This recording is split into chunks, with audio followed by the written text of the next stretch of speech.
el largo trecho entre el aparcamiento y la nueva terminal, hábilmente salpicado de obstáculos, sentí de nuevo los ataques que me habían perseguido durante toda la mañana. Su intensidad amenazaba con entrecortarme la respiración. Me determiné a no prestarles atención, del mismo modo que me había decidido a no enviar más el río. Estaba al límite del tiempo y no quería perder energías en comprobaciones inútiles. Así que subí al ascensor. Recorrí los pasillos rodantes, sorteé las escaleras mecánicas y mantuve la carrera todo el rato. Al otro lado me esperaba la nueva terminal, con su diseño ciclópeo, diáfano y audaz. Pronto accedí a ella y un chorro de luz me asaltó proveniente de las linternas de su cubierta, con forma de una pirulética.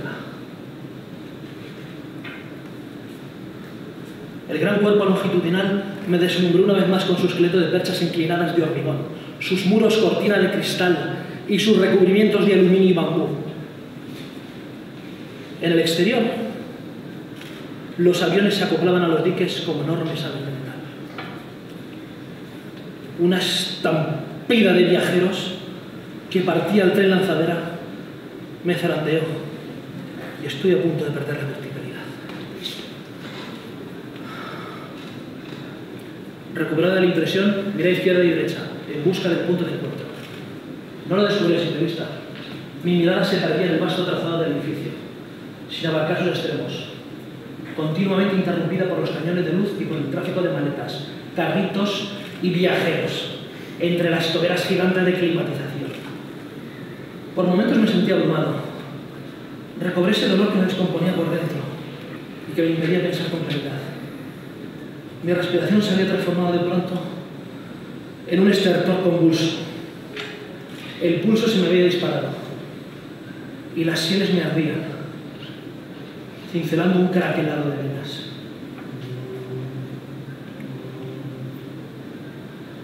Un sudor gélido me inundaba la frente. Tiré por uno de los lados. No recuerdo con exactitud por cuál. A cada paso miraba los carteles colgados de la cubierta. Iba tropezándome con el gentío que peleaba por encontrar su factura anciana. Me dolía todo el cuerpo. No podía avanzar. La cabeza comenzó a darme vueltas y sentí un mareo repentino. Un bajón tremendo e incontrolable.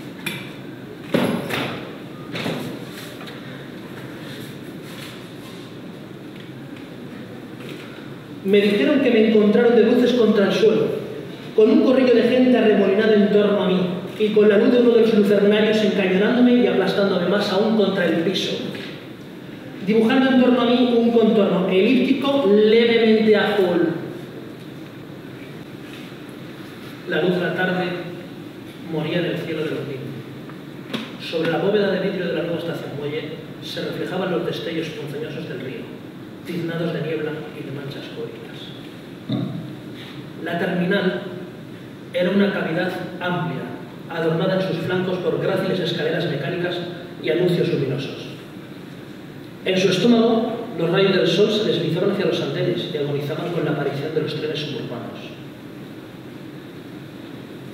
Una legión de mercenarios enchaquetados y pálidos descendía portando en sus manos teléfonos móviles, maletines y ajados noticieros. En el vagón, inundado de ejecutivos y chicas bien, me sentí perdido en el tiempo y en el espacio. Y al llegar al hotel High Tech, que nos habían reservado, tuve que hacer frente a una potente sensación de extrañamiento. La quietud paralizante de quien se halla en una sala de quirófanos pulcra, acendrada, lleno de objetos esterilizados, luz fría de halógenos en los rincones, una moqueta de tonos cenicientos en el ascensor y recambios de toallas tersas por los pasillos, despidiendo una hedora perfumería industrial. En las habitaciones, el desasosiego cíclico del viajante, del representante comercial, del ejecutivo, del hombre de negocios que hunde su miseria en mantos a distancia con los que controla el aire acondicionado, el minibar y la pantalla de plasma proclamadora de no sé qué crímenes locales. Afuera, una magnífica vista de la 16ª planta, desde la que otear los movimientos de aquella zona ultraselecta. Veloces motas de luz, como luciérnagas entre colmenares transparentes. Y en cada una de las celdas, una proyección de escenas cotidianas por parte de sus habitantes. Salones impersonales, cubiertos de papeles, camisas y restos de comida sobre las mesas, bañeras de burbujas empañando los vidrios de plexiglas, máquinas de estiramientos, bicis y mancuernas en medio de las tarimas, actos de amor desenfrenados sobre los sofás o las encimeras de diseño. Al otro extremo de la vista, la silueta abusada de la Torre Foster, controlando las evoluciones de la húmeda noche de Londrina. De pie, frente al ventanal, me llevo a pensar que, al igual que yo podría escuchar el horizonte y atender a las porciones de vida exhibidas a los apartamentos de frente, esa misma transparencia nos rodeaba a mí y a mis compañeros, cada cual en su respectiva celda de aquel flamante hotel. Podía imaginármelos sucios, tendidos sobre los amplios techos de sus cuartos, despelotados, con la tele puesta y los pies al aire. Les veía cachondos y a esa hora de la noche probablemente hojeando la página de contactos de las gacetas locales o la tarjeta de presentación de algún glamuroso servicio de acompañamiento, a cuyo teléfono buen seguro no tardaría en llamar. ¿Quieren pasar los señores y echar un vistazo?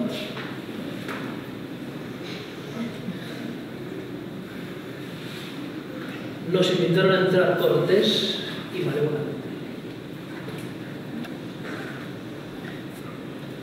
No tuvimos tiempo de meditar la invitación. Cuando quisimos darnos cuenta, ya estábamos dentro del local, sumidos de pronto en una atmósfera sofocante de telas y motivos amorosos.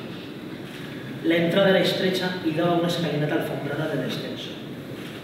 Bajamos las escaleras como buzos que se sumergen en la profundidad del vacío, armándonos los unos a los otros. En un lateral del salón bar, abrimos los ojos como platos.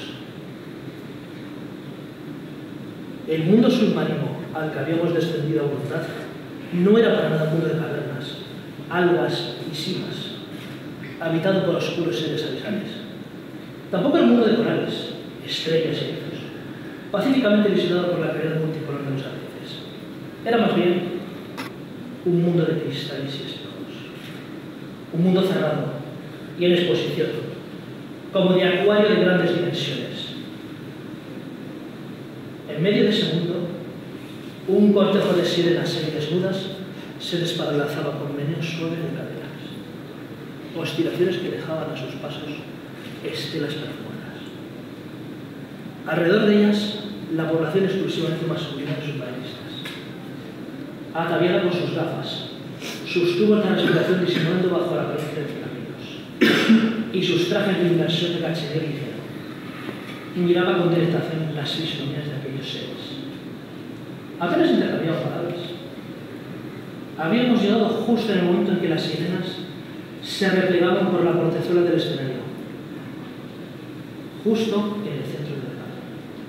Eso quería decir que estábamos a punto de asistir a uno de esos desfiles en los que, acompañados de música sugerente, las sirenas emulaban los usos de un delfinario y realizaban asombrosas contorsiones en torno a una barra vertical.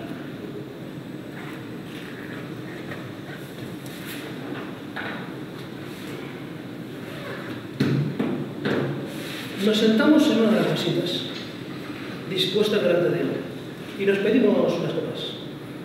Vimos que el resto de los ávidos submarinistas hacía lo mismo. Enseguida el cortinaje de lentejuelas se abrió a los acordes de una música enérgica.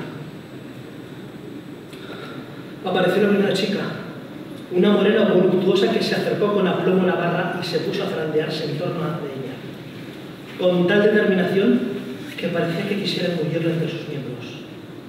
Largos brazos bronceados, largas manos asortijadas, largas piernas que se enredaban en el metal de la pértiga y literalmente se la comían.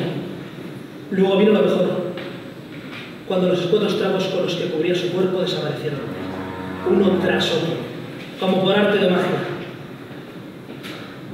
Nuestras pulsaciones se dispararon.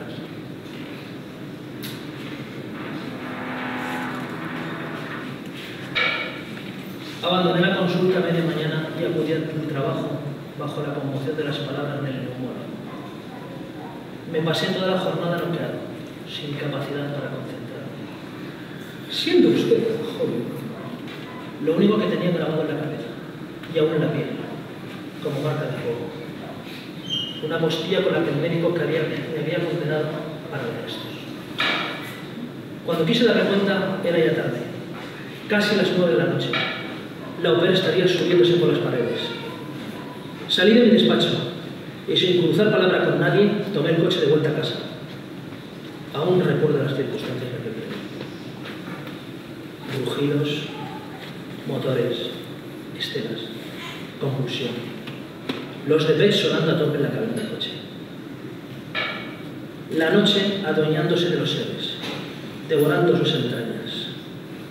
Una sensación de vértigo contagiada en cada esquina. Las calles infectadas de obras, desvíos, trampas. Sobre el asfalto, olor a gasoil y podredumbre. El marasmo de Matrice convertido en función nocturna. Coches de gran cilindrada esquivando zanjas. Excrecencias humanas, límites apurados, sobrepasados. De fondo, un ritmo sombrío, percutiendo en mi alma. La oscuridad y los obstáculos apenas hicieron mella en mí. Conduje el coche por aquel tráfago de modo totalmente inconsciente, con el piloto automático activado y la percepción desviada a miles de kilómetros de distancia, como si nada me afectara en mi vida. No sé por qué calle circulé. Por momentos me vi perdido, dibujando absurdos rodeos sobre el plano de Matrice, sin otro sentido que el de registrar en la pantalla del GPS el itinerario de mi desolación. El navegador me da instrucciones verbales que yo iba desobedeciendo por sistema. Giré la segunda a la derecha y yo tomaba la tercera a la izquierda. Una sucesión de edificios desfiló ante mis ojos como formando parte de un collage mal armonizado. Crucé barrios que apenas me eran familiares, bordeé rotondas desangeladas. Me desvié hacia las afueras para cometer circunvalaciones pobladas de avisos verticales. Las señales fluctuaban sobre mi cabeza, palpitantes. Acabé en polígonos industriales donde, bajo carteles gigantes de sofás, vislumbré siluetas en sórdidas actitudes de ofrecimiento.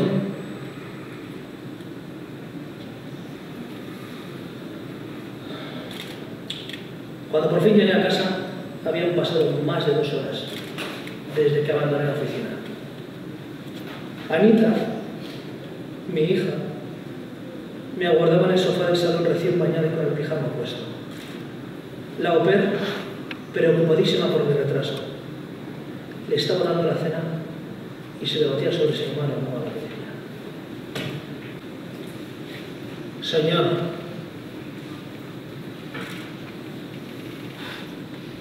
soy un hombre mecanizado, un enfisematoso.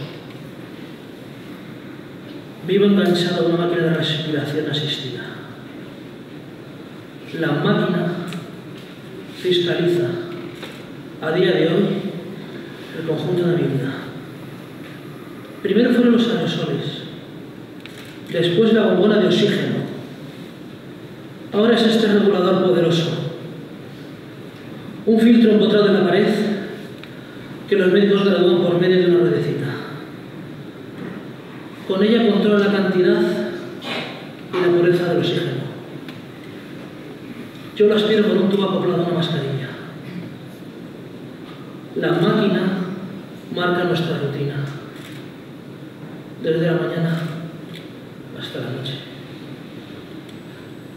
Ella dicta todos los horarios, las sesiones, las terapias, las pausas, las horas de la comida, los momentos de recreo. Ella preestablece los tiempos de todos los enfermos. La máquina nos reduce y esclaviza. Ya no somos libres. Somos reos y esclavos de ella. Las mascarillas son nuestros yugos. Los tubos, nuestros grilletes. Las camas, nuestras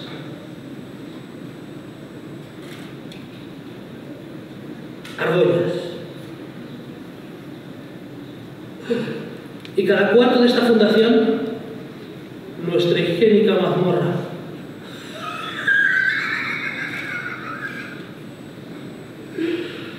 Dicen que la máquina nos asiste, que es para nosotros un instrumento de vida. Pero yo te digo lo contrario. Es una máquina dispensadora de muerte. La máquina, Señor, tiene un programa establecido de aniquilación, conforme a designios que solo ella sabe. Aplica gradualmente un plan de exterminio, bajo el protocolo médico vigente. Los enfermos somos sometidos a su poder, sin ser conscientes de primeras. Pero nos la presentan como una herramienta beneficiosa, revitalizadora en muchos casos, pero al cabo de un tiempo la máquina pasa a controlar el total de nuestra existencia. Es un lamentable acto de dejación. Le transferimos la competencia sobre nuestras funciones vitales. Somos nosotros mismos los que desde nuestro puño y letra firmamos el consentimiento.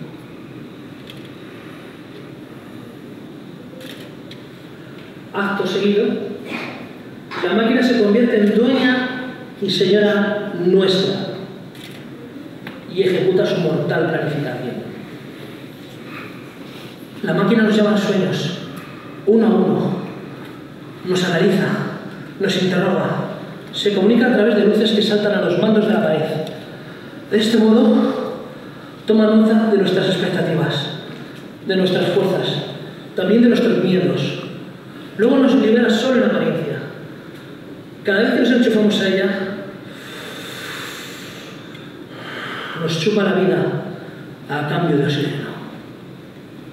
A cada cual se le fija unos plazos acordes a su capacidad de resistencia. He visto que por las noches ciertas sombras se acercan a la máquina y cambian sus parámetros. Señor, esas sombras toquetean los mandos de los interruptores, las válvulas, modificando nuestros plazos de supervivencia. Las sombras son sigilosas, enigmáticas. No se dejan reconocer ni dar explicaciones. A veces se disfrazan de enfermeras. Van siempre con el rostro cubierto. Creo, Señor, que atienden a criterios caprichosos, en ningún caso científicos. Solo ellas saben qué nuevos plazos nos establecen. Quizás hayan alterado el mío y se hará más corto. Mucho me temo. Esas sombras son poderosas y se hallan en posesión de nuestras vidas. Aléjalas de nosotros, Señor.